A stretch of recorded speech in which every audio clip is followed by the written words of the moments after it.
let's see if we can give at least one more argument. Look, what I'm trying to prove to you here is that all these ideas that you get out there, people coming up and saying, oh, the Lord said this to me yesterday, and the Lord said this to me the other day. Please, don't buy it. God is saying nothing other than what he has said in the Bible. Yeah. That is the point I'm making. And I'm showing to you from the Bible, I think, that is as God intended it to be. I'm also showing you, I hope, that these methods of God revealing himself, many methods, belong to a time that is gone past. Right?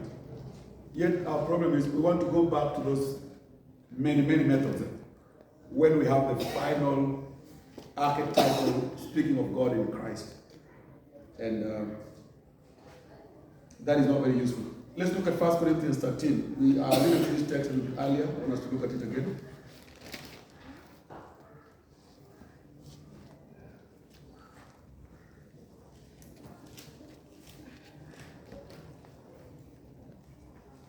And I would ask somebody to help us read verse 8.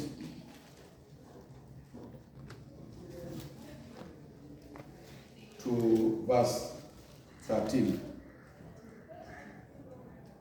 1 Corinthians 13, verse 8 to 13. Tasoma. Upendo haupungui neno wakati wowote, bali ikiwapo unabii utabatilika, zikiwapo lugha zitakoma, yakiwapo maarifa yatabatilika. Endelea mpaka mwisho.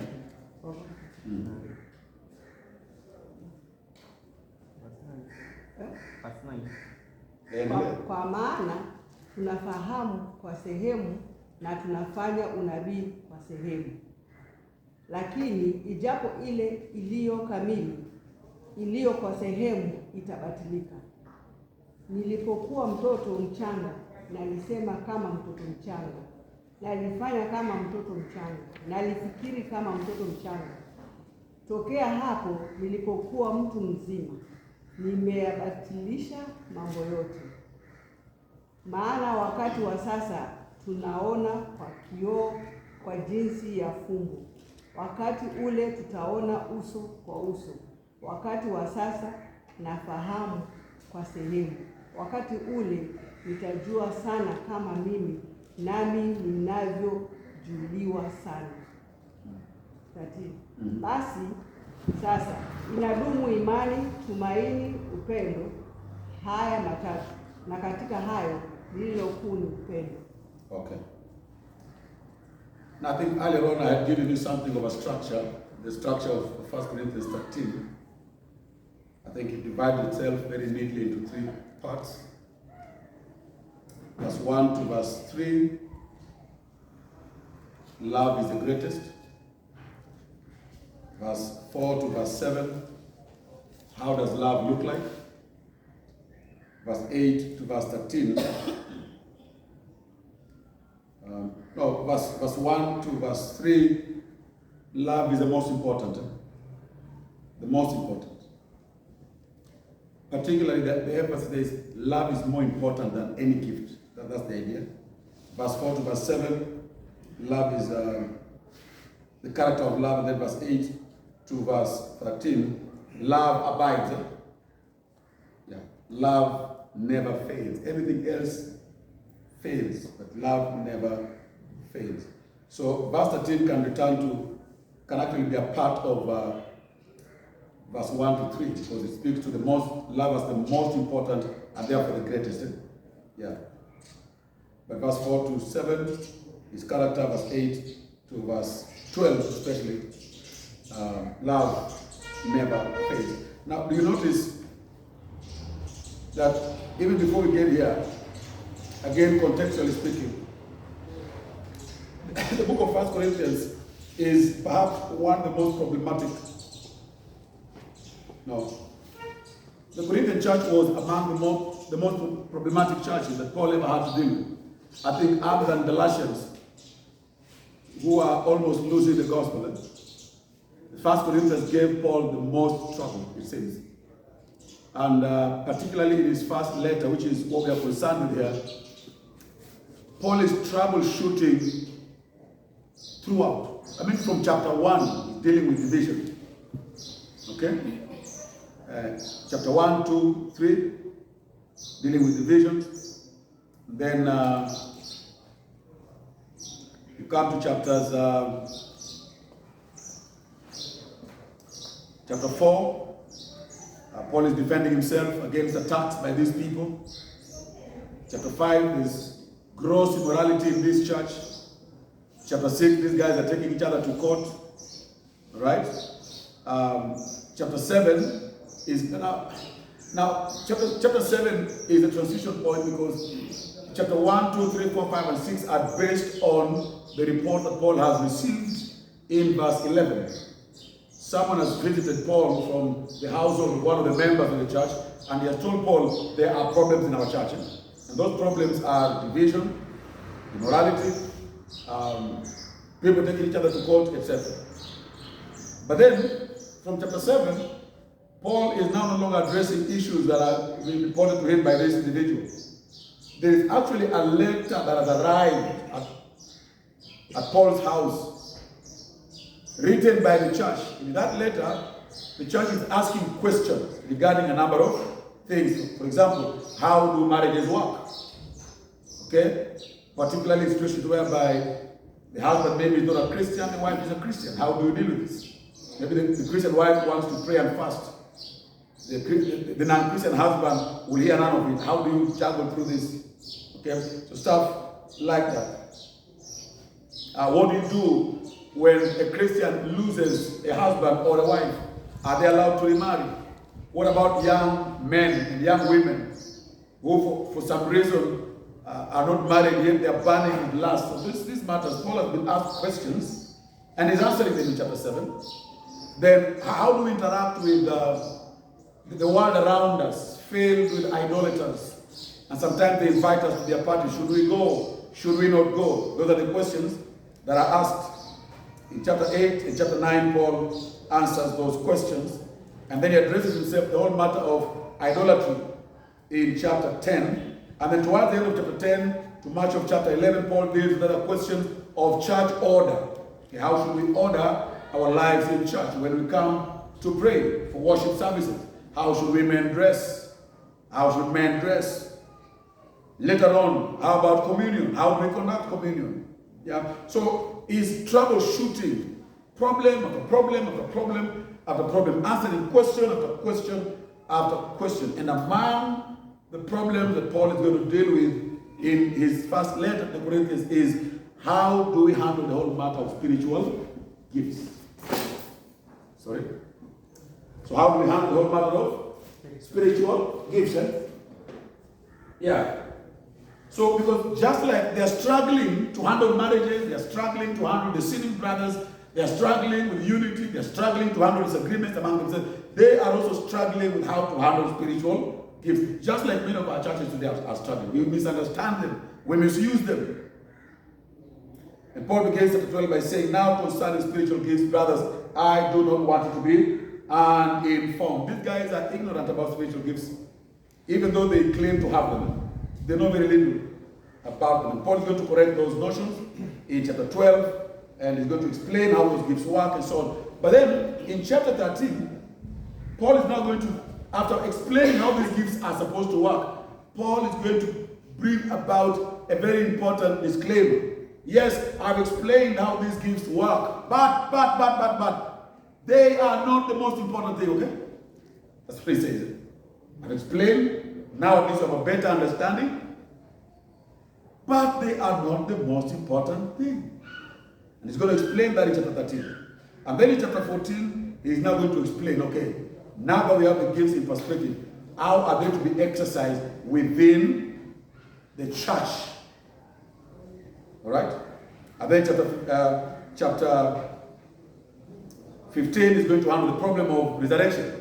People are now going about saying there's no resurrection. But that's what you have. So one of the longest sections of 1 Corinthians is what we are concerned with here. Chapter 12, chapter 13, and chapter 14. Because they're dealing with the same issue. The issue is the use or misuse of spiritual gifts. And how do we remedy this? How do we correct the problem of people misusing spiritual gifts? Paul's basic answer is use the spiritual gifts governed by love. Let love be supreme. Don't try to show us how many gifts you have. Please. Don't tell us how you can react and live. Please, we're not interested. We only are interested in whether you love the Lord, whether you love His church, whether you love His people. That is all that matters. Okay? So love then is superior to all those gifts combined. That's why he ends chapter 12 verse 31 says, but earnestly desire, the higher gifts, but I will show you still a more excellent way. Here is something that is far better than gift. It doesn't matter which gifts you don't have. If you have this, you're good. Okay? So that's what brings us in the first 3 verses. So how many gifts are mentioned there? Tongues, prophecy, right? Faith, giving, gifts of hospitality. So 4 gifts are mentioned there. The gift of tongues, the gift of prophecy, the gift of faith, and the gift of hospitality. Now Paul says, I could speak in tongues, and we'll talk about this when we come to pneumatology. More than anybody else, you look at hapa dunia nimalize zote mpaka nongeza malaika zikwishe.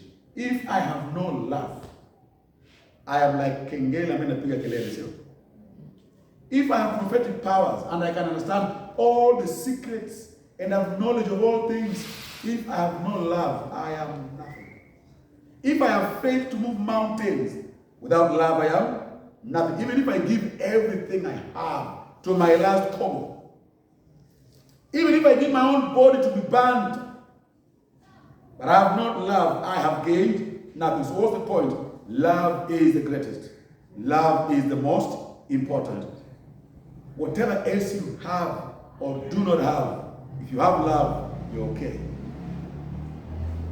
But it's useless to tell us that love is the greatest, yet we know nothing about love. Because most of us think love is a feeling, isn't it? Oh, I feel these good vibes towards this person, therefore I love them. No, love is not a feeling. Paul gives very practical ideas as to what love is. Love is patient. Love is kind. Love does not envy. It does not boast. Love is not arrogant or rude. Love never insists, it is my way or the highway. No, love is not like that. Love is not irritable, kudika haraka haraka, or resentful, keeping grudges. Love does not rejoice in wrongdoing, but rejoices in the truth. Love bears all things. Love believes all things. Love hopes all things. Love endures all things. So see, verse 4 to verse 7 is all about unpacking the character of love. How does love look like? So 1 to 3, love is the most important. Love is the greatest. 4 to 7, love is like this. And then 8 to 12, love endures. Love never ends. That's the context that brings us to verse 8. Love never ends.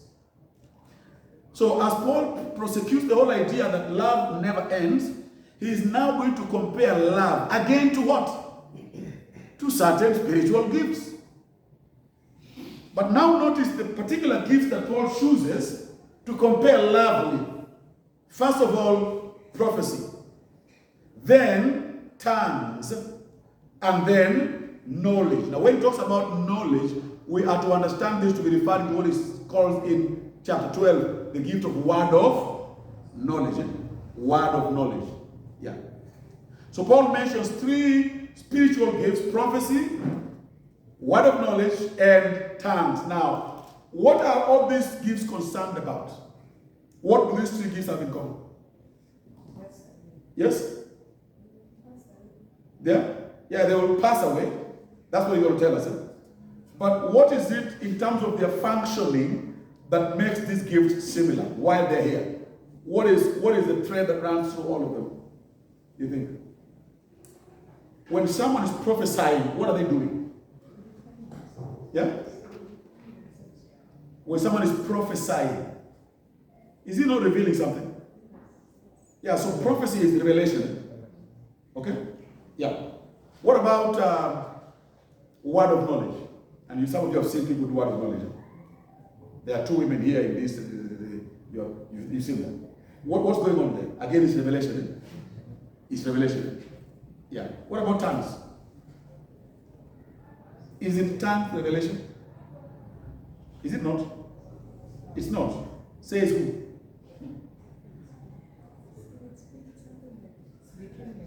No, that's not true. That is a misunderstanding of Paul's words in chapter 14.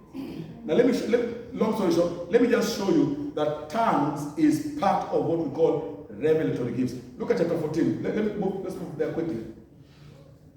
And I'm only belaboring this because it is important, the point I want to make, Abu Mbele. So chapter 14, look at verse 26, and I'll read it. What then, brothers, when you come together, each one has a hymn, a lesson, a revelation, a tongue, or interpretation. Let all things be done for the building up. If I speak in a tongue, let there be only 2 or at most 3. Now, what Paul is saying is, even then, there was no permission for more than 3 people to speak in tongues in church at the same time. Hakuna ruhusa. Only 2 or maximum. Na ile mambo ilikuwa inafanyika juzi kanisani ilikuwa ni mambo gani? Paul anasema hakuna kitu kama hiyo. This is written. He says, if any speak in a tongue, let there be only 2 or at most. Ikizidi sana 3. Now see, Paul is laying out how you should use these gifts. Now that is not all he says. He also says 2 or 3, and then each in tongues. Now there is speaking in tongues, and there is speaking in tongues. When you speak in tongues, you must speak in tongues. Meaning, there is no permission for angel there shouting ahead of, and Joshua here at the same time shouting instead of him. They must speak one after. So let angel speak, amalize, achamalize, anyamaze, and then Joshua speaks. Amalize, kama kuna mwingine mmoja. Kama yuko waile, angoje next Sunday. Look, this is not me, this is the Bible saying. Yeah. So he says, if any speaking in a tongue, let there be only 2 or at most 3, and each in tongue. So rule number 1, 2 or 3. Rule number 2, one after another. There's a third rule. Rule number 3, let someone interpret. Ile tulizungumza juzi kanisani walitafsiri. Hakuna. Nishika raba na penzi lakini kalamu achana nayo. Wanasema tuelewi juu hatuna Roho Mtakatifu. See my bow tie, tie my bow tie. She's coming on a Honda. That's what we do. A good friend of mine who used to say that. He should be here next year. Kerry Kimber, my dear friend. Okay? Anyways, you see what's going on here? Paul is laying down how this thing used to work then, should have worked then. 2 or 3, one after another, there must be an interpretation. Now what if there's no interpretation? So we see, I want to run the man out of city. No, he says, if there is no one to interpret, keep silent. Stop blaming people kwamba hawana roho, sawa? So,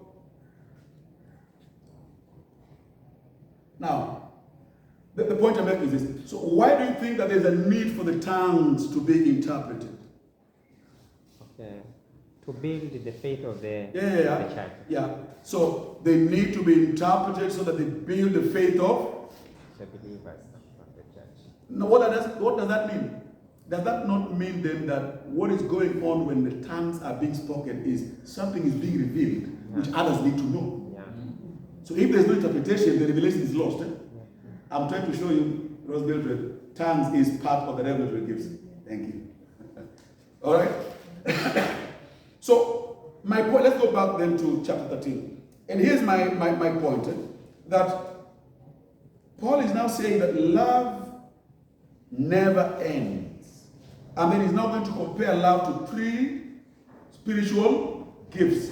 And the one thread that runs through all these three gifts is they are all revelatory gifts. Ni vipawa ambavyo vinahusiana na nini? Na ufunuo. So how does love compare to them? On the one hand, love never ends. What about prophecies? Come on now, what about prophecies? Yes? What about prophecies? They will pass away. Other translations say they will fade. Kata argiho is the Greek. Now here's what that word means. That word, prophecies will pass away. It means to render entirely idle. Okay?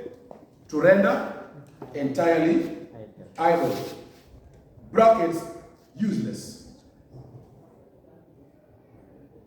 To abolish, to seize, to do away with, to fail, to cut loose, to bring to naught, to put away, to put down, to vanish, to make void. What is Paul saying here? Do we have prophecies now? No. Here. He's saying, yes, we do have them now, but a time is coming when they will. That's what Paul is saying. And then, he now comes to another gift. As for knowledge, they will also pass away. Right?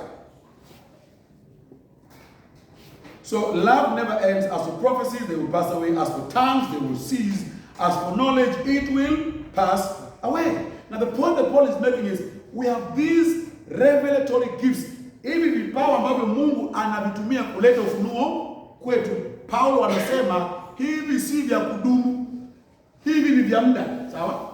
These are for a time. We should expect a day in the life of the church when there will be no tongues, there will be no prophecy, there will be no words of knowledge. That's what Paul is saying. So we've got to ask Paul, surely these gifts are beautiful. We love them. So why are you saying that they will fail? Give us an answer, our dear brother. And Paul gives an answer in verse 9. For this is the reason why they must fail. This is the reason why they must pass away. For we know in part, and we prophesy in part. Now he wants you to assume the same about tongues.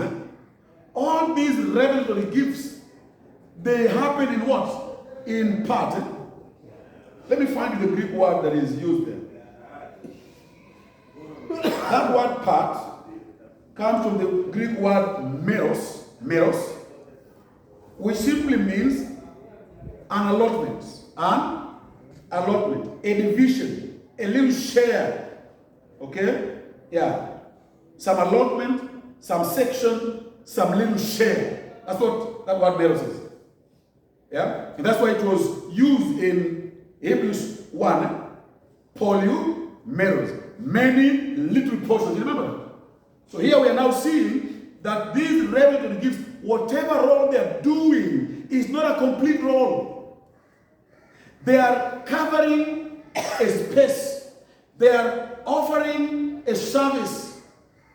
But whatever service they are offering is not the complete thing. It's a small section. It's a small piece. It's a small part. That is why they must come to an end at some point.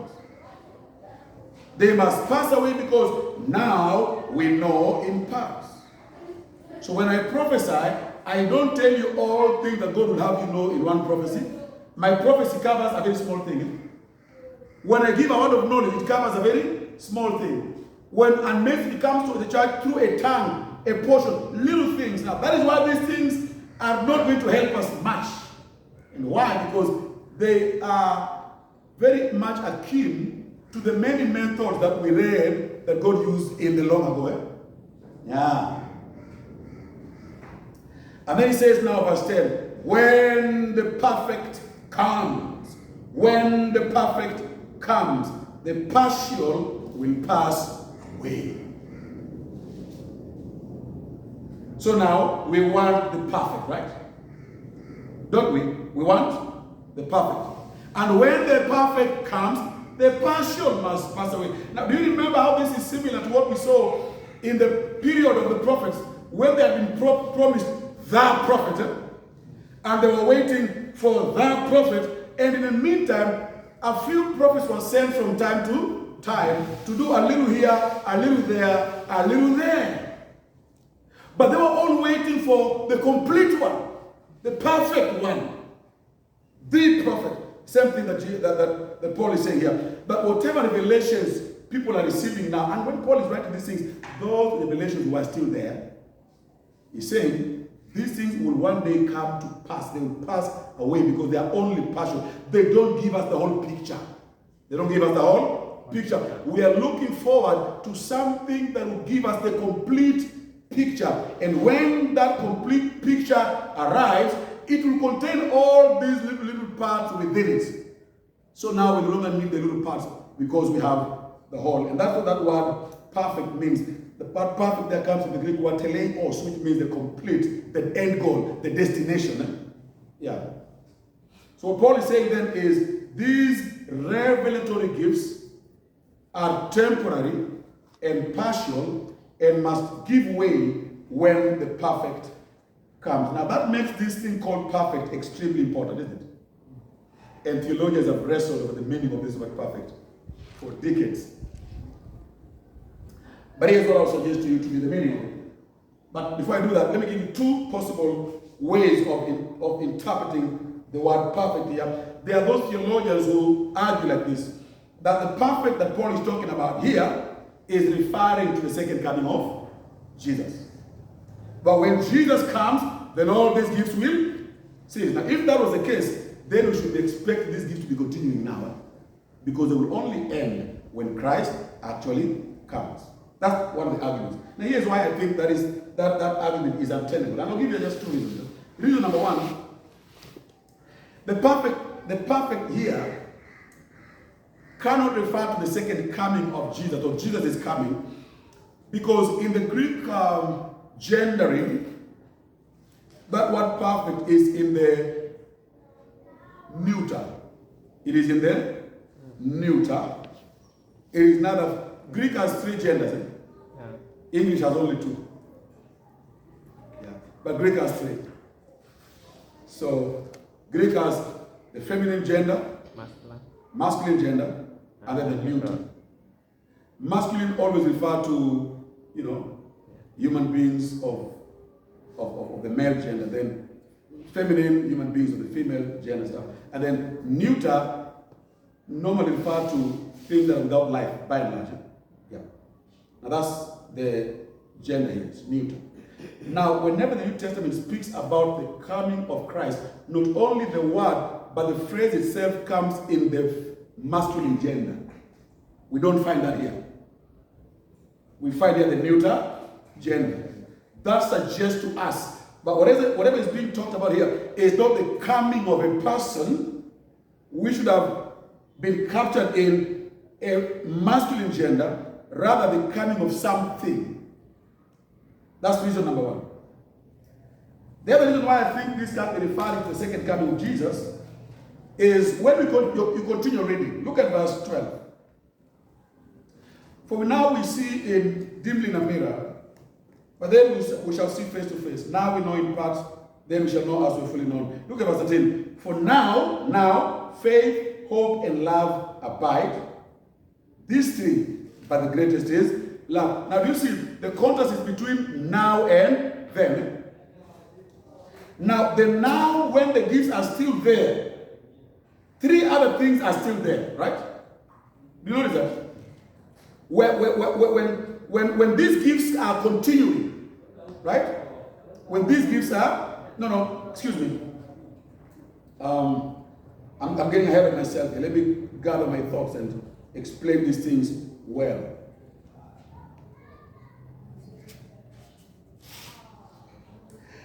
It does appear that Paul is suggesting here that when these gifts come to pass away, three things will still be around. So the gifts will end, But these three things will still be around. Faith will still be here, love will still be here, and hope will still be here. Okay?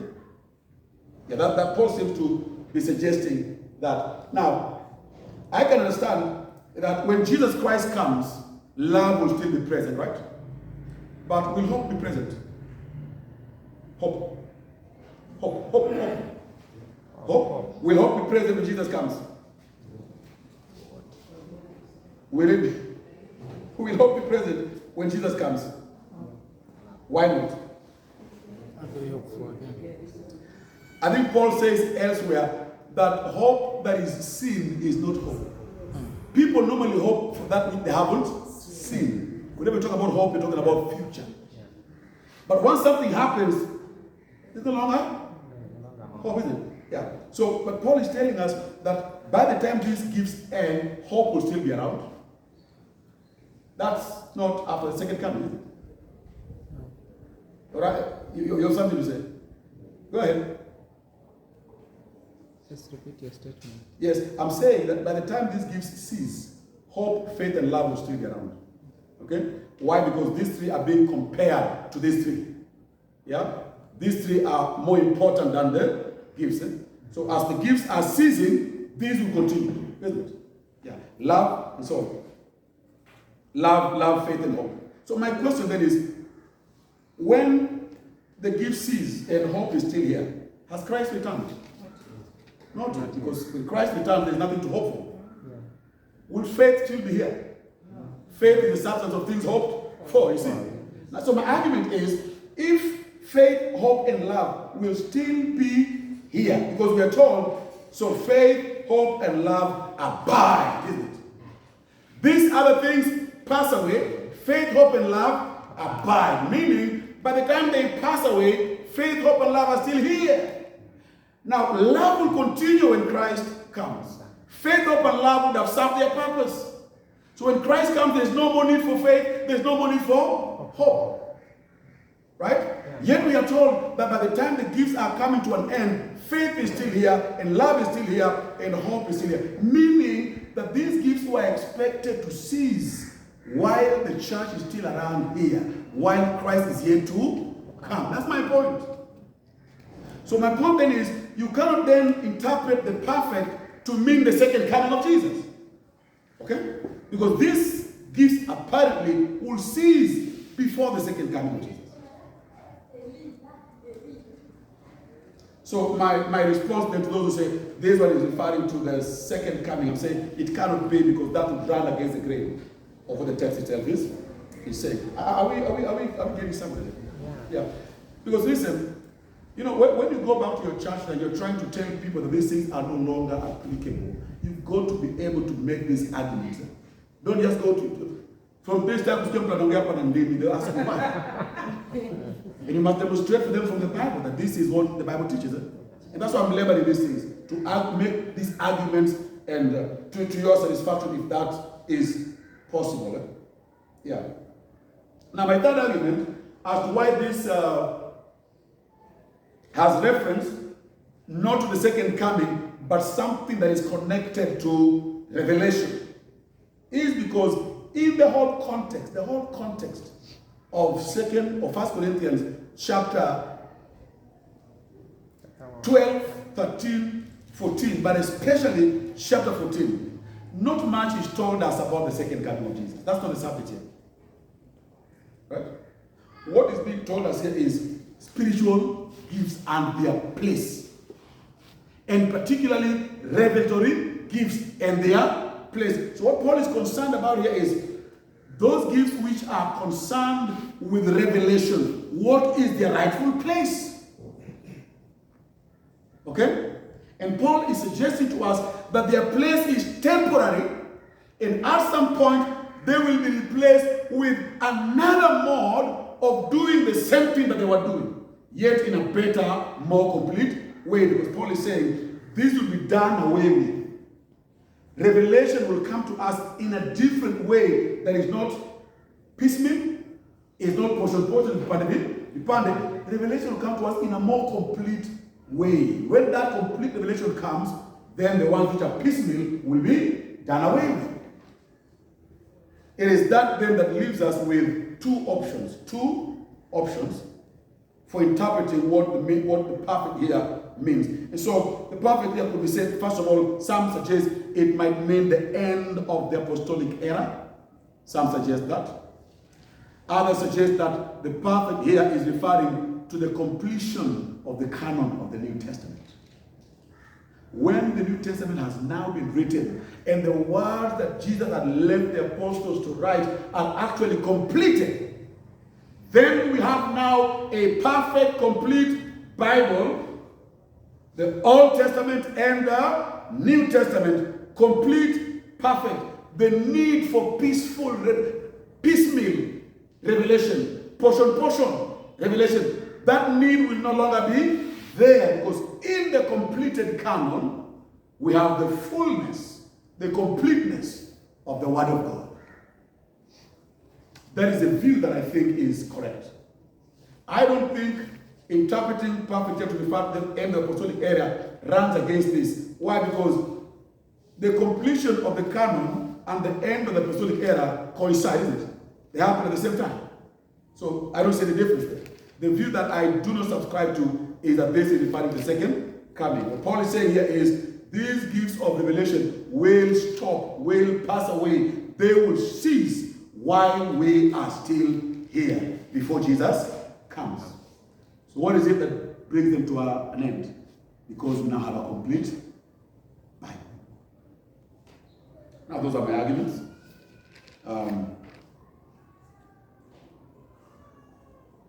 For the completion of Scripture and the finality of it. Now, see, if you look then at the expectation of the Old Testament people, and then look at how Hebrews 1 and 2 captures that anticipation and fulfillment, and then how Paul prosecutes that here, all these pieces of evidence together seem to point in one direction. That these methods of revelation, prophecy here, tongues there, gift of word of knowledge there, these were intended to be useful for as long as the scriptures had not yet been completed. But now that the scriptures are complete, we have all the words of God that He intends for us to have. Full stop. Koma. Alama ya kushangaa.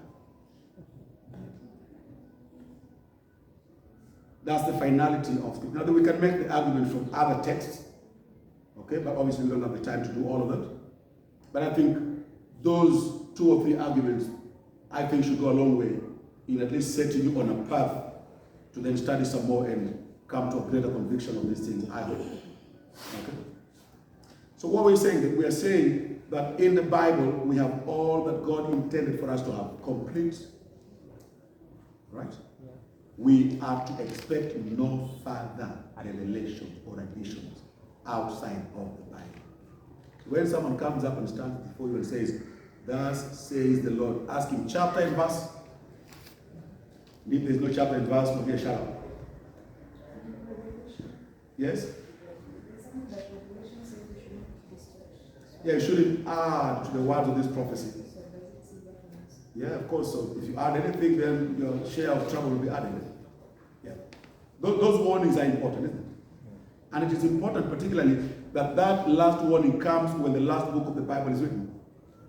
And Revelation was the last book to be written, about 95, 98 AD. Then now for the 3rd time, at least we are told, don't you add anything. So